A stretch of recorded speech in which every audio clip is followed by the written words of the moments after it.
Magandang umaga po sa lahat ng mga nakikinig. Hayaan niyo po ako na ibahagi ko sa inyo ang kwento ng aking buhay tungkol sa amin ni tita. Alam ko po na pagkatapos niyong mapakinggan ito ay huhusgahan niyo ako at yung iba naman ay magagalit. Pero mas pinili ko pa din na ikwento sa inyo upang kapulutan ng aral ng lahat ng nakikinig. Tawagin niyo na lamang po ako sa pangalang Robert, Tubong Probinsya. Ako hindi nakapagtapos ng pag-aaral sa kadahilan ng hirap ang aking mga magulang upang tustusan ako sa aking pag-aaral. Kaya minabuti ko na lamang na huminto na lang. Gusto ko man na makapagtapos ay wala akong magawa dahil matanda na din naman ang aking mga magulang. Kaya nagtrabaho na lamang ako sa bukid upang may pambili kami ng pagkain sa araw-araw at para makatulong na din kina nanay at tatay. Meron akong mga kapatid, si Edna, si Marco at si Katrina. 4 kaming magkakapatid at ako ang panganay. Kaso nga lang, lahat sila ay may mga pamilya na. Kaya hindi na sila nakakatulong kila nanay at tatay. Makapagbigay man ay paminsan-minsan na lamang. Isang araw, tumawag ang tita Rika ko kina tatay at nanay. Hello po tay, nangangailangan po kasi kami ng asawa ko ng lalaki makakasama dito sa bahay at nang may makatulong din po si Edwin sa mga gawain dito.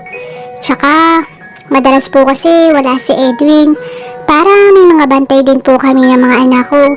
Baka po may kakilala kayo dyan tay. Kailangan na po kasi namin eh. Ganun ba Rika? Teka sandali at baka po pwedeng si Robert na lang yung panganay kong anak. Kakausapin ko lang sandali ha. Sige po tay, tawagan niyo po agad ako kapag pumayag si Robert para po mapadalan ko din po ng pamasahe papunta po dito sa Maynila. O sige Rika, tatawag ako agad. Siya nga pala si Tita Rika, asawa ng kapatid ni tatay. Kung makikita mo lang si Tita Rika, masasabi mo na parang wala pa itong mga anak dahil sa itsura nito. Malaga kasi ito sa kanyang katawan. Kahit na may anak na ito, ay panay pa din ang pagpapaganda niya. Kaya naman, patay na patay sa kanya si Tito Edwin, ang asawa niya. 3 ang anak nila, si Arnold, si Benny, at si Marisa, na kapwa nasa elementarya pa lamang. Anak, tumawag nga pala si Tita Rika mo, naghahanap ng makakasama nilang lalaki sa bahay. Sabi ko sa kanya, baka pwedeng ikaw na lang, total. Mas malaki ang ipapasahod nila sa'yo kaysa sa kinikita mo dito sa bukid. Sabi ni tatay sa akin. Ganun po ba tay? O sige po, ako na lang po. Igagaya ko lang po yung mga gamit ko. At agad niyang tinawagan ni tatay si Tita Rika upang ipaalam sa kanila na pumayag ako na ako na lamang ang makakasama nila sa bahay. Nagpadala din naman agad ng pera si tita upang makalabas agad ako ng Maynila. Pagdating ko sa kanila, ay agad naman nila akong sinalubong at pinapasok agad sa bahay. Robert, ang laki na ng pinagbago mo ah. Ang tagal na nating hindi nakita. Wika ni tita sa akin. At saka ako niyakap. Bilang ganti, ay niyakap ko din si Tita Rika. Oo nga po tita. Ang tagal na po nating hindi nagkikita. Ang ganda nyo pa din po ah. Mukha pa din po kayong dalaga. Naku Robert, wag mo nang bulahin yung Tita Rika mo. Sabad ni Kuya Edwin. Sige po tita, tito, magpapalit lang po muna ako ng damit. Kinabukasan, habang ako ay nagdidilig ng mga halaman ni tita, ay bigla akong tinawag ni Tito Edwin. Robert, halika nga sandali, tulungan mo nga ako na linisin itong mga electric fan. Medyo madumi na kasi eh. Ganun po ba? Sige po tito, tulungan ko po kayo. Sabi ko sa kanya nang nakangiti. At habang ginagawa namin yon, ay nagpabili pa nga ng beer si tito kay Tita Rica.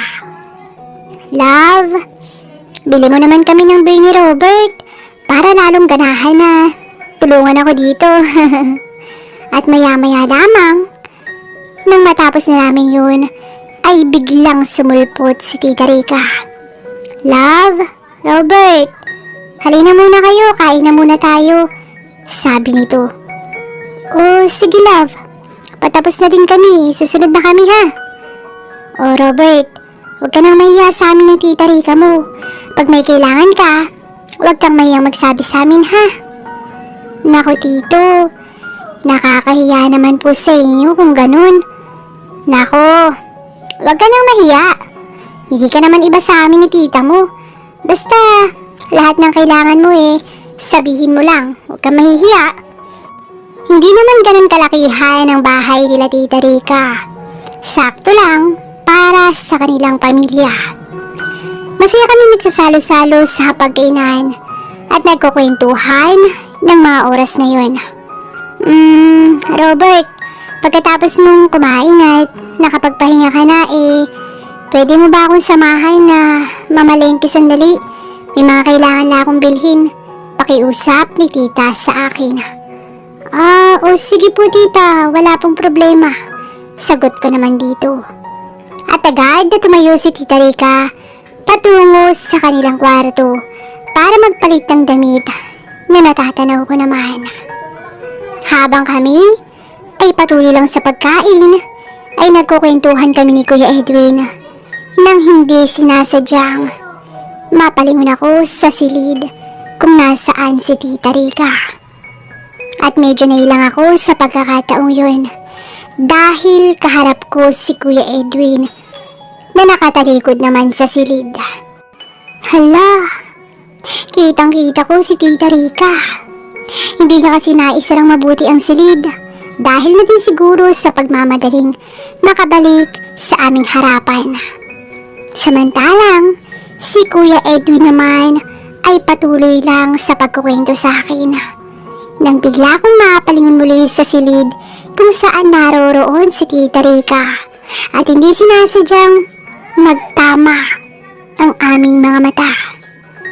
Bigla ko napayuko dahil sa eksenang yun at sumubo na lamang. Napaatras naman si Tita Rica. Siguro para hindi ko na ito masaksihan. Pero alam ko sa sarili ko na nagkasala ang mga mata ko nang hindi naman sinasadya. At nang matapos na magbihis si Tita Rica, ay bumalik na ito sa hapagkainan. Pinakikiramdaman ko siya nung mga oras na yun. Medyo naiilang ako, pero parang wala lang naman kay Tita Rica. Pagkatapos namin kumain, ay sinabi ni Tita Rica na bukas na lang daw siya mamamalengke dahil mukhang medyo may tama na raw ako. Sumang-ayon naman ako sa kanya. At maya-maya pa, ay pinagpatuloy na nga namin ni Tito Edwin ang aming naudlot na inuman. Medyo napasarap naman ang aming kwentuhan at inuman. Kaya naman medyo tinatamaan na ako dahil madami-dami na din ang bote na naitataob namin. Si Kuya Edwin naman ay mukhang lasing na talaga. Ilang saglit pa ay sumilip si Tita Rica. Robert, lasing na ata yung Tito Edwin mo Oo nga po tita, napasarap po kasi kami. Sandali at papapasukin ko na sa kwarto yung tito mo. Lumapit siya kay tito at inalalayan si tito patungo sa kanilang kwarto. Tita, tulungan ko na po kayo.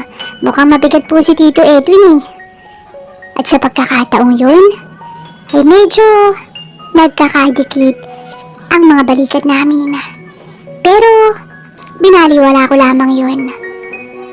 At hindi pa kami nakakalayo nang biglang na out of balance kami. Dahilan upang matumba kaming tatlo. At sa pagkakatumba naming tatlo, ay tumama ako sa harapan ni Tita Rica. Wala namang kamalay-malay si Tito Edwin dahil sa sobrang kalasingan nito. Nagkatinginan kami ni Tita at nagulat pareho. Ilang segundo pa ay parehas kami natauhan at agad kaming bumalikwas. Muli na naman ako napatingin kay Tita Rica at parang medyo nahihiyaan na nga ito. Inayos ito ang kanyang sarili. Sige na Robert, pasensya ka na sa kuya mo. Nalasing mo yata. Dito na lang muna siya matulog sa sofa. Oo nga po tita, medyo napasarap po kasi ng kwentuhan eh. Ako nga rin po, medyo tinamaan na din po eh.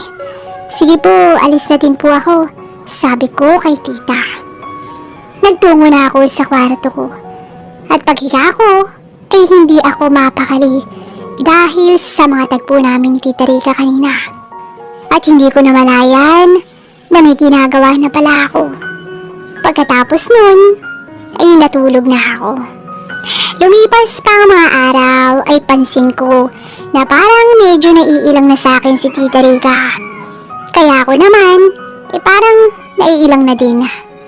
Ewan ko ba, dahil sa mga tagpong yun parang unti-unti na akong nagkakagusto kay Tita Rica. Isang araw, nang nakatanggap ako ng tawag sa aking pamilya mula sa probinsya. Kinakailangan ko daw muna umuwi dahil nagkaroon ng problema. Nagpaalam naman ako kay Tita Rica at pumayag naman siya. Tita Rica, kailangan ko po munang uwi sa probinsya. May problema daw po kasi, sabi ni tatay. Sige Robert, ayos lang. Magsabi ka lang kung may mga kailangan ka. Wika nito. Pagkalipas ng isang linggo, ay bumalik agad ako kay Tita Rica. At nabutan ko siya na naglilinis ng bahay. Hi Tita Rica!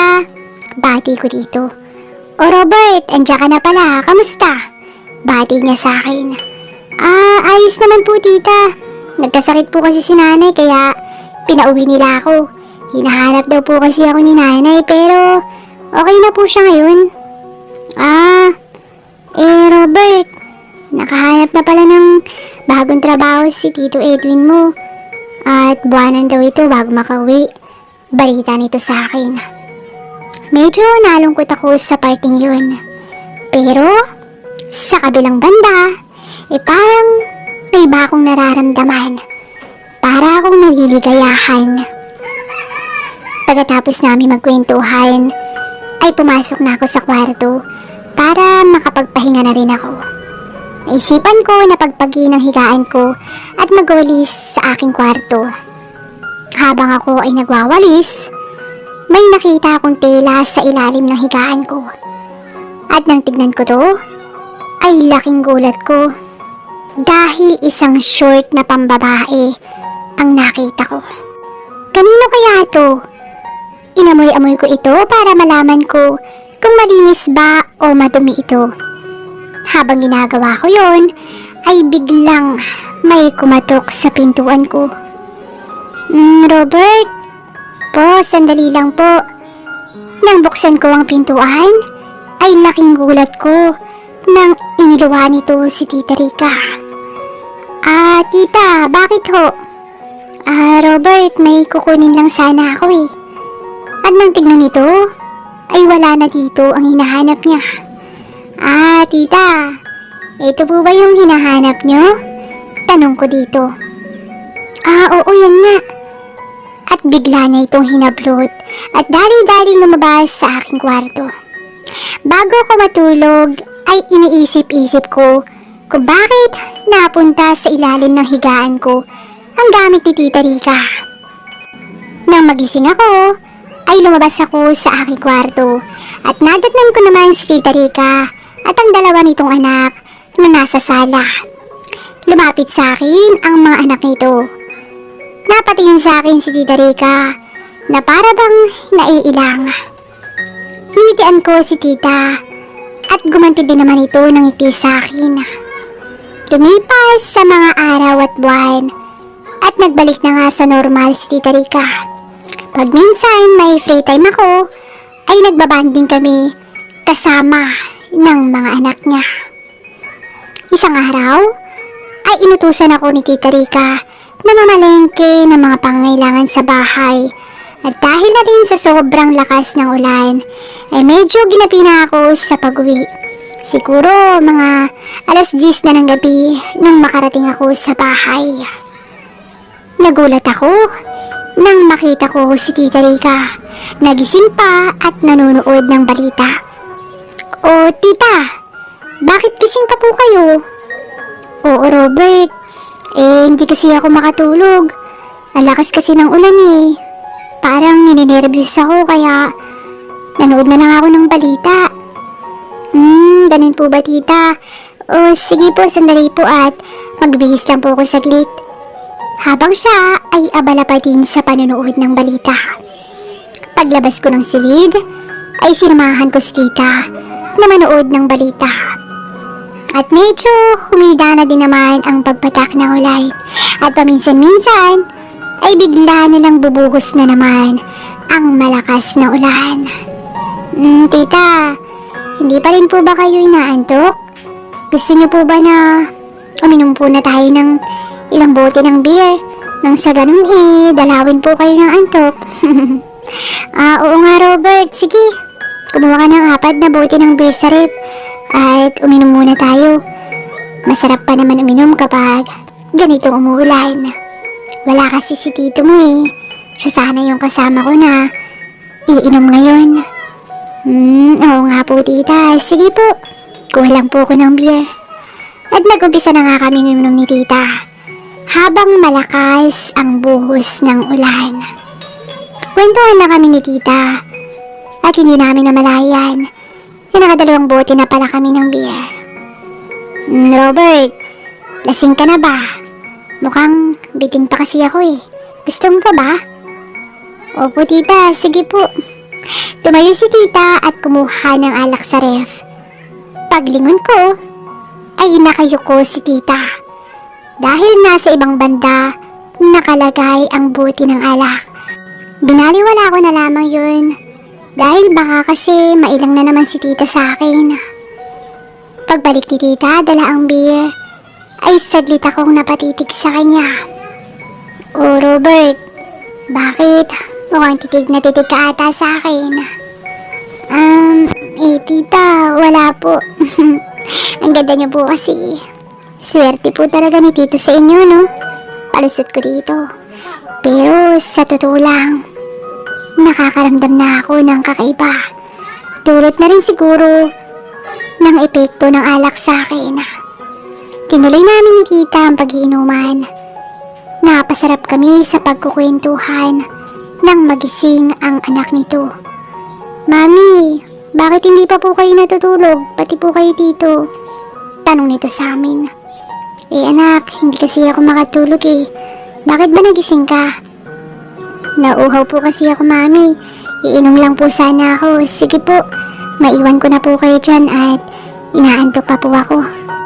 Napansin ko na namumula na si tita, pati ang mukha nito at ang mga mata.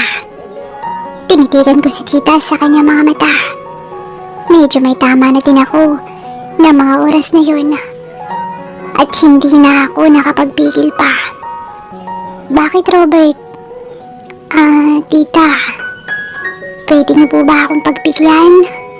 Alam ko po na may pangailangan po kayo dahil wala po dito si Tito Edwin." Natahimik lamang siya, kaya piling ko ay okay lang sa kanya. Kaya tinuloy ko na ang hiling ko sa kanya. Nung una, ay wala lang itong reaksyon.